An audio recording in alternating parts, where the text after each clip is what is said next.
Hein. C'est bon de considérer la grâce du Seigneur. On n'est pas des auditeurs oublieux. Il ne faut pas être un auditeur oublieux. Savoir que la réunion, c'est un privilège que nous avons. Celui qui vient chanter les cantiques, là, celui qui chante tout son cœur, celui qui a le privilège de témoigner, c'est qu'il est vivant. Hein, c'est quelqu'un de sauvé qui témoigne de l'amour du Seigneur. Alors à lui soit la gloire. Gloire au Seigneur, parce que tout vient de lui. Gloire au Seigneur, si on est là, c'est par grâce, c'est parce qu'il le permet. Gloire au Seigneur. Il faut apprécier la grâce du Seigneur. Gloire au Seigneur. Hein, je ne vais pas prier, on l'a déjà fait. Hein, je vais vous lire un passage dans la parole du Seigneur. Ça se trouve dans 1 Pierre 4, versets 12 à 19. On le lit ensemble. 1 Pierre 4, 12 à 19. Ainsi donc, Christ... Non, excusez-moi. C'est 1 Pierre 4, versets 12 à 19, c'est ça. Bien-aimés, ne soyez pas surpris comme d'une chose étrange qui vous arrive de la fournaise qui est au milieu de vous pour vous éprouver. Verset 13. Réjouissez-vous au contraire de la part que vous avez aux souffrances de Christ, afin que vous soyez aussi dans la joie et dans l'allégresse lorsque sa gloire paraîtra. Amen. Si vous êtes outragés pour le nom de Christ, vous êtes heureux, parce que l'Esprit de gloire, l'Esprit de Dieu repose sur vous. Que nul de vous, en effet, ne souffre comme meurtrier, voleur ou malfaiteur, ou comme s'ingérant dans les affaires d'autrui. Ça veut dire que ça vous appartient. Vous savez pourquoi vous le faites. Mais si quelqu'un souffre comme chrétien, qu'il n'en ait point honte, et que plutôt il glorifie Dieu à cause de ce nom, le nom de chrétien que vous portez. Amen. Car c'est le moment où le jugement va commencer par la maison de Dieu. Or, si c'est par elle qu'il commence, quelle sera la fin de ceux qui n'obéissent pas à l'évangile de Dieu? Et si le juste se sauve avec peine, que deviendra l'impie le pécheur? Ainsi, ceux qui souffrent selon la volonté de Dieu, remettent leur âme au fidèle Créateur en faisant ce qui est bien. Gloire au Seigneur. Gloire à Dieu. Bien-aimé, il va dire. C'est-à-dire que ça s'adresse à l'Église du Seigneur, aux chrétiens, aux chrétiennes. Il s'adresse à des personnes qui sont sauvées, qui ont rencontré le Seigneur. À l'Église du Seigneur. Il s'adresse à eux, au corps de Christ. Réjouissez-vous. Soyez joyeux. On l'a lu ensemble, hein, des épreuves, des difficultés. Est-ce que c'est le désir de chacun, à vrai dire? Si je vous pose la question, je me la pose à moi, je dis non Seigneur, je ne veux pas souffrir. Qui c'est qui veut souffrir? Si je prends chacun en personne, là, vous allez voir et je vous assure que personne ne veut souffrir. Personne ne veut avoir du mal. Personne ne veut souffrir, personne ne veut avoir des combats, personne ne veut avoir des luttes. Comment être joyeux devant les épreuves, souvent de foi? Mais la Bible, elle dit, moi, que la pluie, c'est pour vous amener, je vous dis ça, pour vous amener à une conclusion. La pluie tombe sur le juste comme sur l'injuste, Matthieu 5, 45. Et le soleil se lève sur le bon et le méchant. C'est-à-dire que la pluie, elle tombe sur le juste comme sur l'injuste, ça veut dire, ce qui arrive sur la terre, il y a des personnes qui n'appartiennent pas au Seigneur, ils ont des mille misères, on apprend par téléphone, des fois, on voit bien, ils passent pas, ils ont des épreuves, ils ont des difficultés, c'est pas des personnes qui appartiennent à Dieu. C'est-à-dire que c'est la vie de la terre, c'est la vie du monde. Et puis un chrétien, une chrétienne n'est pas exempt des choses du monde, de la terre, de ce qui arrive.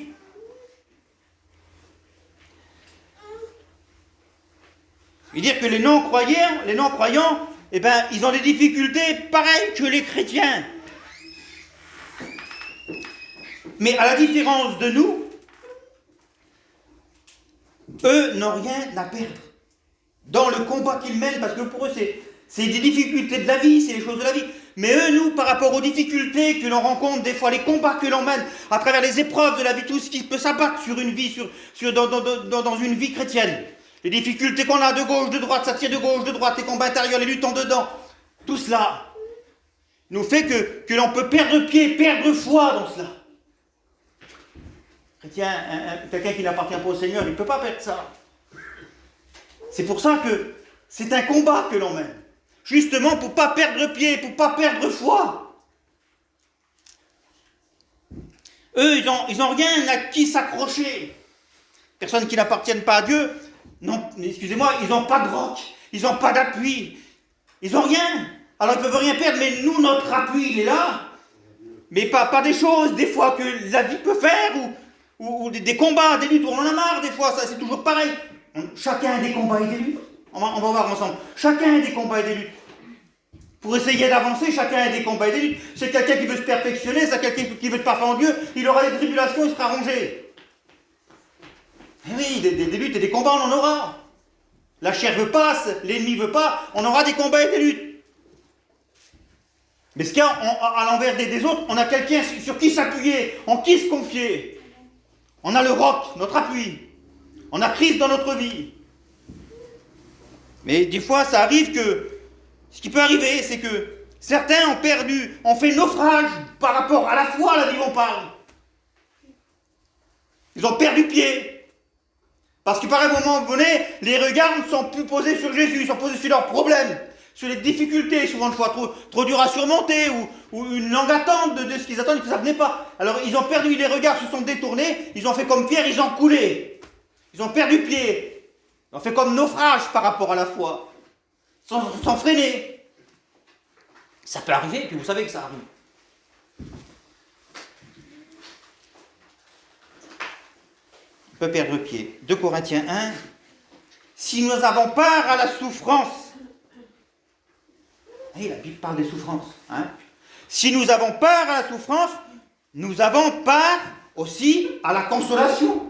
C'est-à-dire qu'on a Christ dans notre vie. Il est là pour nous aider, pour nous conduire, pour nous mener, pour nous soutenir et puis pour nous dire allez pousser, pour aller que ça aille plus loin, pour continuer la course. Par rapport avec le Saint-Esprit qui nous aide, par sa grâce à lui, sa grâce qu'il nous fait. Et vous savez que c'est comme ça. Vous savez que c'est comme ça qu'il nous soutient, il nous tient par les épaules et puis il nous tient debout. Parce que nos regards sont sur lui. Et puis il nous tient, et puis jusqu'à temps qu'on reprenne des forces, il nous amène, et puis à voir qu'on a pris des forces, et puis il nous lâche encore. Pour qu'on continue la course. Qu'on continue à marcher. C'est lui qui fait ça, c'est sa grâce qui fait ça, c'est son amour qui fait cela. Et pourquoi? Parce que nos regards sont toujours sur lui. Parce qu'on se confie en lui, on s'appuie sur lui. Hein? Si nous avons part aux souffrances, nous avons part aussi à la consolation. Il y a des autres versions qui vont dire nous avons part au réconfort, à l'appui, à l'encouragement, à la consolation. Amen. C'est tout ce que Christ est pour nous. Amen. Malgré qu'il y ait des difficultés, des épreuves, des afflictions, on va dire des choses comme ça que la terre, que le monde donne.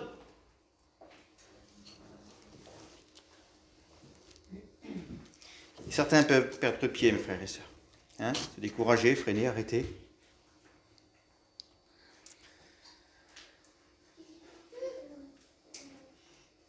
Et nous savons, nous, que la chair, l'ennemi qui est là, puis la chair, elle demande, elle, qu'à s'arrêter. Hein. Des fois, c'est tellement dur de lever les yeux, c'est tellement dur de faire face. C'est tellement dur de marcher, souvent, une fois, un pas devant l'autre. Hein, pour essayer de se perfectionner dans le Seigneur, d'essayer de faire des efforts, d'essayer de crucifier la chair et puis tous ses désirs. C'est tellement dur souvent de fois de renoncer à des choses, d'aller de l'avant. C'est tellement dur d'accepter souvent de fois ce qui arrive. C'est tellement dur. La chair voudrait baisser les bras et arrêter. Et l'enfant du Seigneur qui a toujours les regards fixés, qui a la foi en Dieu, il sait que devant, il y a son appui qui est là et qui va l'aider à continuer. Amen. Alors au Seigneur, ça c'est la véritable foi. Gloire à Dieu. Mais la chair demande qu'à s'arrêter. Et puis je regardais, je dis Seigneur, on connaît dans l'Apocalypse de l'Apocalypse, Jésus va s'adresser, c'est Jésus qui va s'adresser aux 7 églises. Et aux 7 églises qui sont là, il y a un même conseil. Aux 7. Il y en a une pourtant à qui il ne fait pas de reproche. Elle a le même conseil. À celui qui vaincra. Ah Seigneur, ah oui alors. À celui qui vaincra, il y aura des choses qui seront offertes, on va dire en ce moment dernier si on a le temps. Eh bien, à celui qui vaincra, ça veut dire que pour vaincre, mes frères et sœurs, ça veut dire qu'il faut savoir dompter. C'est ce que ça veut dire un vaincra. Savoir dompter, savoir triompher, savoir surmonter, savoir conquérir, savoir remporter la victoire, sortir victorieux. Amen. Voilà ce que c'est quelqu'un qui vaincre dans le Seigneur. Et un enfant du Seigneur, un enfant qui est plein de foi, qui a la foi en le Seigneur, eh bien toutes ces choses, il sait les faire. Il sait dompter, il sait triompher, il sait surmonter, il sait conquérir, il sait remporter la victoire, il sait sortir victorieux. Amen. Gloire au Seigneur. C'est ce que nous sommes appelés à faire et c'est ce que nous faisons. Si vous êtes là jusqu'à maintenant, c'est ce que vous avez fait jusqu'à maintenant. Et c'est ce qu'il faudra faire jusqu'au bout. 1 Jean 5,4, le verset qui confirme ce que je vous dis. 1 Jean 5,4, parce que tout ce qui est né de Dieu triomphe du monde, et la victoire qui triomphe du monde, c'est notre foi, mes frères et sœurs. Notre foi qui est placée en Dieu. Parce que pourquoi? On va lire ensemble. Parce que celui qui a triomphé pour nous, c'est Christ. Amen. Gloire au Seigneur. Il nous a ouvert le chemin. Parce que tout ce qui est né de Dieu, nous sommes nés de Dieu, nous sommes des personnes qui sont nées de nouveau. Parce que notre foi, elle est véritable, elle est reposée en Dieu. Amen. On sait qui en est, où on sait où on va, on sait qui c'est qui nous soutient, on sait qui c'est qui nous porte, on sait ce qu'il a réservé pour nous. Ça, c'est la véritable foi. Puis la version d'Arby va dire, et c'est ici la victoire qui a vaincu le monde, savoir notre foi. Amen. C'est ici la victoire qui a vaincu le monde, savoir notre foi. Puis je me posais la question, en prenant les versets, puis en pensant à Jésus. Croyez-vous que Jésus, dans ces 3 ans et demi qu'il est venu sur la terre, savez ce qu'il faisait? Savez où il allait? Savez pourquoi il le faisait? Savez pourquoi et pour qui il le faisait? Amen. Vous savez, le mot foi veut dire confiance. Savoir qu'il mettait notre confiance en nous, on veut dire. Il mettait la confiance en chacun d'entre nous. Je m'en vais à la croix, je souffre, j'ai des injures, j'ai des incompréhensions, je passe par des travers, je souffre, parce que qu'est-ce que Jésus n'a pas enduré? Mais dans son raisonnement, dans sa conviction, on va dire, de foi qu'il avait, dans ce qu'il entreprenait, le chemin qu'il allait à faire, et ce qu'il avait fait à faire, l'accomplissement de la croix. Il le faisait pour chacun d'entre nous parce qu'il croyait en nous. Amen. Il savait que la foi que l'on allait mettre en lui, eh ben, elle était capable de gravir des montagnes, frère et sœur. Amen. Elle était capable d'aller jusqu'au bout malgré tout. Parce que Jésus a misé sur nous. Jésus a misé sur toi, ma sœur. Jésus a misé sur toi, mon frère. Gloire à Dieu. Gloire à Dieu. Amen.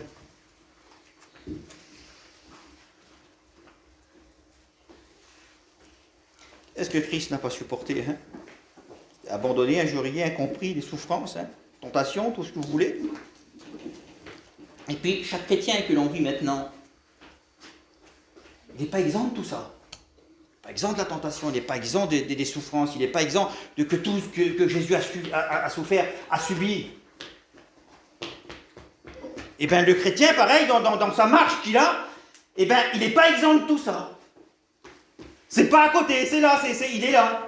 Il se lève le matin, il va savoir qu'il faut qu'il combatte le bon combat de la foi.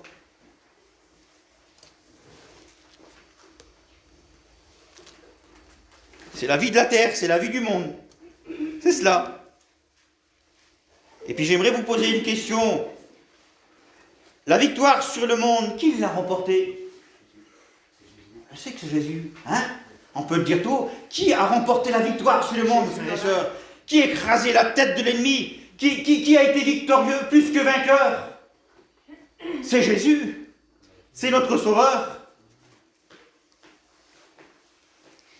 Jean 16, 33. Je vous ai dit ces choses afin que vous ayez la paix en moi.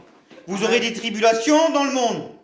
Mais prenez courage, j'ai vaincu le monde. Amen. Gloire au Seigneur. Il l'a vaincu pour nous. On va dire que c'est possible maintenant. Gloire à Dieu. Gloire au Seigneur. Amen. malgré les souffrances, malgré les difficultés, malgré les incompréhensions. Il a tracé le chemin, il a ouvert la route. C'est possible. Il y a une autre version qui va dire « Prenez courage, j'ai déjà remporté la victoire sur le monde. Ça y est, c'est fait. »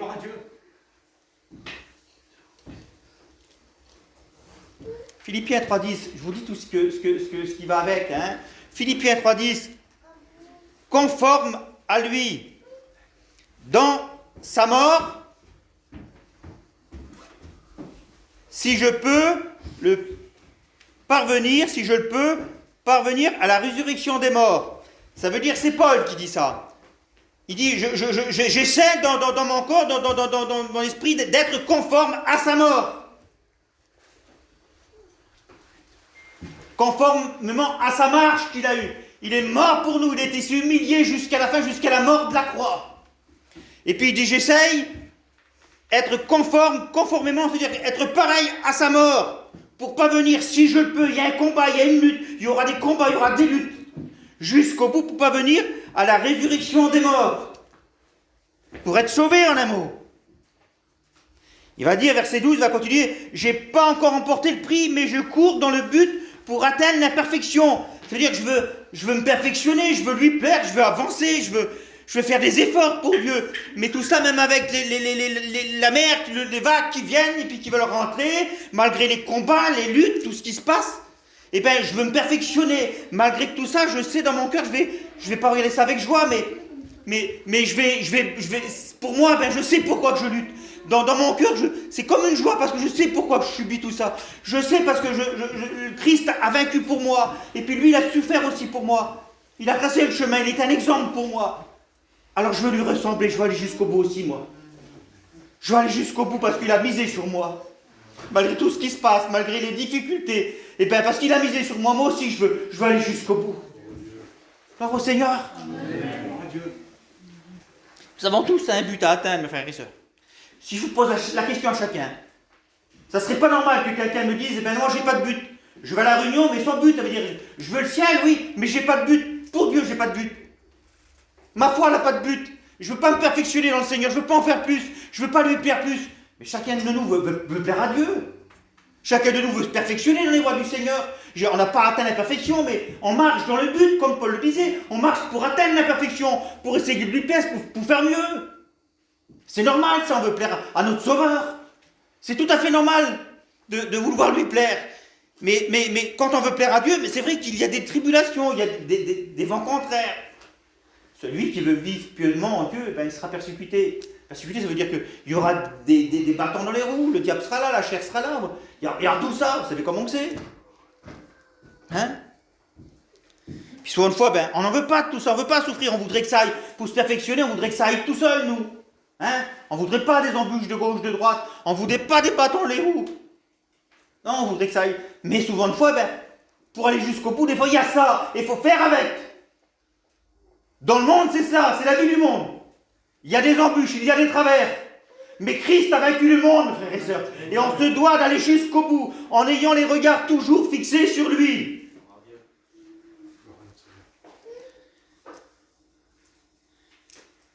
Colossiens 24, Paul va dire, ce qui manque aux souffrances de Christ, je l'achève dans ma chair pour son corps qui est l'Église. Je ne le commande pas, ça. À celui qui vaincra. Tu connais ton combat. Tu connais ton combat. Hein? Est-ce que vous connaissez votre combat, mes frères et sœurs? Ben oui, c'est normal d'avoir un combat. À celui qui vaincra. Donc, pour vaincre, il faut y avoir un combat. Soit un combat pour faire mieux, soit un combat pour enlever des choses, soit un combat pour s'acquérir des choses. C'est normal qu'il y ait un combat, qu'il y ait des luttes et des combats. Il y a un combat parce qu'il y a des travers, pour franchir l'obstacle, il y a des combats et des luttes. Tout ce qui est plus logique pour un chrétien et une chrétienne. Mais notre objectif, notre but, c'est d'aller de l'autre côté, d'aller plus loin, de faire mieux et de s'acquérir, de sortir victorieux. C'est ce que ça voulait dire, sortir victorieux, remporter la victoire. surmonter, dompter, triompher, conquérir, sortir victorieux. Verset 13, à celui qui vaincra. À celui qui vaincra. À celui qui vaincra. À celui qui ira jusqu'au bout. On l'a lu ensemble, c'est à toutes les églises qu'il dit ça. Et puis une église qui sort de nous, il ne fait pas de reproche, mais il lui dit pareil. À celui qui vaincra. Il y a des promesses qui sont là. On les lit ensemble, mais en plus le Seigneur. Vous voulez bien hein? Je les lis ensemble. À l'église d'Éphèse. À celui qui vaincra, il donnera à manger de l'arbre de la vie. Seigneur, quelle belle promesse. À Smyrne, elle n'aura pas à souffrir la seconde mort. C'est à celui qui vaincra, il n'aura pas à souffrir la seconde mort. À Pergame, il va dire, à celui qui vaincra, je donnerai de l'arbre, de la manne cachée et un caillou blanc, avec son nom propre, à son nom que lui seul connaît, qui sera inscrit dessus. C'est à celui qui vaincra, à celui qui ira jusqu'au bout malgré tout. À Thyatire, je lui donnerai autorité sur les nations, à celui qui vaincra. À Philadelphie, à celui qui vaincra, il sera une colonne dans le temple de mon Dieu, et il n'en sortira plus jamais. J'écrirai sur lui le nom de mon Dieu, de la ville de mon Dieu, et mon nom nouveau, à celui qui vaincra. Laodicée, je le ferai asseoir avec moi sur mon trône, comme moi j'ai vécu, et je me suis assis avec mon Père sur mon trône. Et oui, parce qu'il a vécu. Alors moi, pareil, à ceux qui vont vaincre jusqu'au bout, qui vont aller jusqu'au bout par la foi, à celui qui vaincra, je le ferai asseoir avec moi sur mon trône, comme moi je me suis assis sur le trône de mon Père, parce que j'ai vaincu. À celui qui vaincra. À Sardes, je n'effacerai pas, celui qui vaincra, je n'effacerai pas son nom du livre de la vie. Je confesserai son nom devant mon Père et devant ses anges. Il regardera son Père et va dire, mon Père, regarde, j'ai misé sur lui, j'ai bien fait de miser sur lui, j'ai bien fait de miser sur elle. Elle a vaincu, elle a été jusqu'au bout, malgré les embûches, malgré tout. Elle a voulu se perfectionner, elle est arrivée jusqu'au bout. Elle a atteint le but. Alors je confesse son nom. C'est un chrétien, une chrétienne, elle a un nom nouveau, elle va s'asseoir avec moi. Gloire au Seigneur. Ça vaut le coup de vaincre, mes frères et sœurs. Ça vaut le coup, malgré s'il y a des combats et des luttes. Parce que Christ a des bonnes choses pour nous. Il a réservé des bonnes choses pour nous. Gloire au Seigneur. On prie le Seigneur ensemble, hein? On lui dit merci, hein? À toi la gloire, Seigneur. Sur un tel, il faut vous faire une prière.